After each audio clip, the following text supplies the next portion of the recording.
افبہذا الحدیث انتم مدہنون، تو لوگوں اس قرآن جیسی شے سے تم سہلنگاری برت رہے ہو، غفلت برت رہے ہو، اس کو سمجھنے کی کوئی مادہ تمہارے اندر نہیں، اس کو پڑھنے کا کوئی شوق تمہارے اندر نہیں رہا، اس کو سمجھنے کے لیے عربی زبان نہیں سیکھ سکتے، انگریزی اتنی پڑھی کہ انگریزوں کو پڑھا دیں، میڈیکل پڑھنے کے لیے 20 برس کی تعلیم چل رہی ہے، 32-33 برس کا آدمی ہو گیا ہے، لڑکا پڑھ رہا ہے ابھی اسپیشلائزیشن کر رہا ہے، کتنا عرصہ، کس لیے؟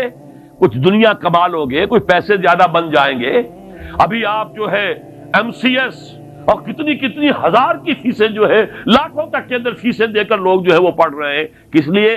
15-20 ہزار کی ملازمت مل جائے گی۔ قرآن کو سیکھنے کے لیے عربی تم نے نہ سمجھی، عربی نہیں پڑھی، انگریزی جس کے الفابیٹس تم سے جدا، جو 7 سمندر پار کی زبان وہ تم نے پڑھ لی، اور وہ عربی کہ جس کے حروف وہی ہیں جو تمہاری اپنی زبان کے ہیں، وہ سندھی ہو یا اردو ہو یا فارسی ہو، سب کے حروف تو وہی ہیں، وہی الف با تا ہے، وہ حروف وہی ہیں، وہی داہنے ہاتھ سے لکھے جانے والی بجائے بائیں کے، وہ زبان کے جس کا تمہارا اپنی زبان کا ایک جملہ تم نہیں بول سکتے جس میں لفظ عربی کا نہ ہے، جملہ خود عربی کا لفظ ہے، تمہارا کہاں سے آ گیا لفظ یہ؟ لیکن وہ عربی زبان نہیں سیکھی کہ قرآن اپنی آنکھوں سے پڑھ سکے، اتنی عربی نہیں سیکھی کہ قرآن مجید جو ہے وہ سیدھا آپ کے ذہن اور دل میں اتر جائے۔ اس لیے کہ جب آپ قرآن پڑھیں اور ترجمہ دیکھیں تو ترجمہ جب آپ پڑھ رہے ہیں، قرآن نہیں پڑھ رہے، آپ تو مترجم کو پڑھ رہے ہیں، اپنی آنکھ سے قرآن نہیں پڑھ رہے، آپ مترجم کی آنکھ سے قرآن پڑھ رہے ہیں۔ اور دوسری بات یہ نوٹ کر لیجئے کہ جب ایک دفعہ آپ نے آیت پڑھی، اب ترجمہ دیکھا، پھر وہاں لگا ہوا نمبر 30، اب دیکھا آپ نے حاشیے میں نمبر 30 کہاں، پھر اس کی کوئی وضاحت پڑھی، قرآن کا تسلسل ٹوٹ گیا، قرآن کی تاثیر اب نہیں آئے گی۔ قرآن کی تاثیر جب آتی ہے جب براہ راست آپ کے اوپر، آپ کے ذہن اور قلب پر قرآن نازل ہو رہا ہو، ترجمے کا بیریئر درمیان میں نہ ہو، یہ پردہ آپ کے اور قرآن کے درمیان حائل نہ ہوئی تو پردہ ہے، اور کوئی ترجمہ جو ہے قرآن کا قائم مقام نہیں بن سکتا۔ یہی وجہ ہے کہ ہمارے علماء کا فیصلہ رہا ہے، آج تک اس پر قائم ہے کہ مجرد ترجمہ کبھی شائع نہیں کیا جانا چاہیے، متن کے ساتھ ترجمہ ہو، اس لیے کہ قرآن عربی زبان میں ہے، قرآن تو متن ہے، اس کا ترجمہ قرآن نہیں ہے۔ کسی نے کوئی غلطی کی ہو، کسی نے اپنی ذہن کے مطابق تو بہترین کوشش کی ہے، لیکن یہ کہ قرآن مجید اس کا قائم مقام نہیں بن سکتا ترجمہ۔ تو بِهَذَا الْحَدِيثِ أَنْتُمْ مُدْهِنُونَ، یہ مداہنت تم کر رہے ہو، یہ سستی، یہ سہل انگاری، یہ بے اعتنائی، یہ لاپرواہی اس کتاب سے جس کی شان کیا ہے؟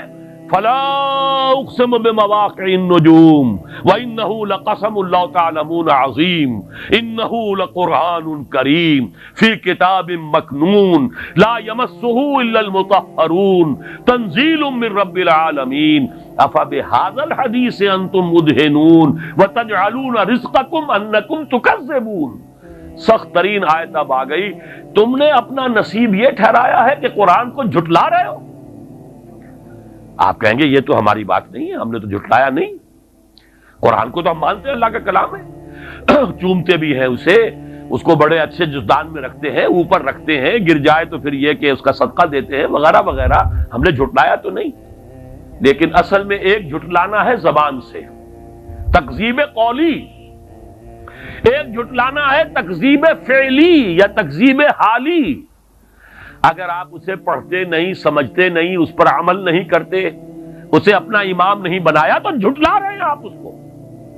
اور یہ بھی کہیں آپ یہ کہہ دیں یہ اپنی طرف سے اتنی سخت بات کہہ رہا ہے، قرآن مجید سے دلیل دیتا ہوں، سورہ جمعہ کی آیت تو یاد ہوگی، مثل الذین حملوا التوراۃ ثم لم يحملوها کمثل الحمار يحمل اسفارا۔ میں تم سے پہلے ایک امت تھی، وہ امت مسلمہ، میں وہ آیت آپ کو سنا چکا ہوں، 2 دفعہ آئی ہے، سورہ بقرہ کے 6 رکوع کی پہلی آیت بھی وہی ہے اور 15ویں رکوع کی پہلی آیت بھی وہی ہے، ایگزیکٹلی وہی، یا بنی اسرائیل اذکروا نعمتی التی انعمت علیکم وانی فضلتکم علی العالمین۔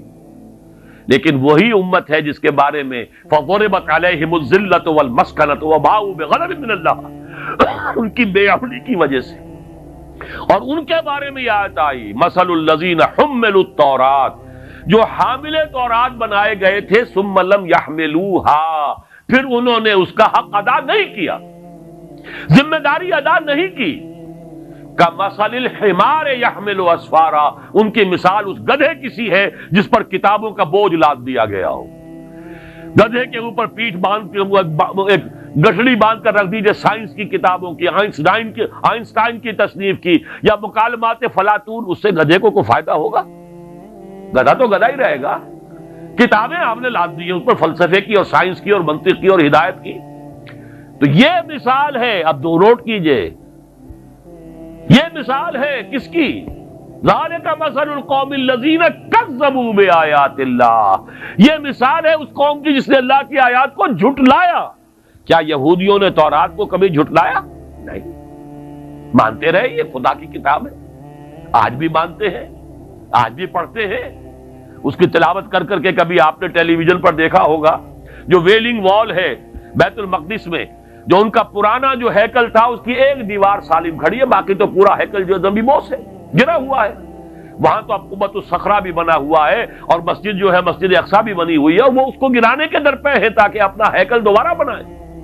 2 مرتبہ گر چکا ہے تاریخ میں، اور اب 1929 برس سے گرا ہوا ہے۔ سن 70 عیسوی میں ٹائٹس رومی نے اسے گرایا تھا اور آج تک وہ گرا پڑا، صرف ایک دیوار ہے اس کی سالم۔ وہاں جاتے ہیں، ٹکرے مارتے ہیں، پڑھتے ہیں، اور تورات جس طریقے سے پڑھ رہے ہوتے ہیں وہ جیسے ہم قرآن مجید پڑھتے ہیں، حفاظ کو آپ دیکھتے ہیں جھوم جھوم کر اور ہل کر پڑھتے ہیں، ایسے پڑھتے ہیں۔ تو تورات کو جھٹلایا اس معنی میں نہیں کہ انہوں نے یہ کہا یہ اللہ کا کلام نہیں ہے، جھٹلایا عمل سے، جب اس پر عمل نہیں کیا تو جھٹلایا۔ یہ ہے وہ تکذیب فعلی، تکذیب حالی جو آج مسلمان کر رہے ہیں۔ کہاں ہے قرآن کا نظام؟ کہاں ہے قرآن کا قانون؟ کہاں ہے وہ غیر سودی معیشت؟ کہاں ہے وہ پردہ، وہ حجاب، وہ حیا، وہ ستر؟ کہاں ہے؟ وہاں تو مسلمان ملک ہے، بڑا چوٹی کا ملک ہے، اور ہمارے مشرف صاحب نے بھی کہا کہ اتا ترک جو ہے میرے آئیڈیل ہیں۔ وہاں تو برقع تو خیر دور کی بات نہیں، وہ تو زبردستی اتا ترک نے اتروایا تھا، ترک قوم کا، ترک خواتین کا۔ آج تو سر کے اوپر سکارف نہیں رکھ سکتی وہ۔ ایک خاتون آ گئی تھی پارلیمنٹ کی ممبر بن کر جس نے سر پہ رومال باندھا ہوا، بس اتنا، اس کے بنا پر اس کی پارلیمنٹ کی ممبرشپ بھی ختم، اس کی نیشنلٹی بھی ختم۔ یہ حال تو کہاں ہے وہ نظام؟ قرآن تو کہیں نہیں۔ یہ تکذیب ہے قرآن کی جو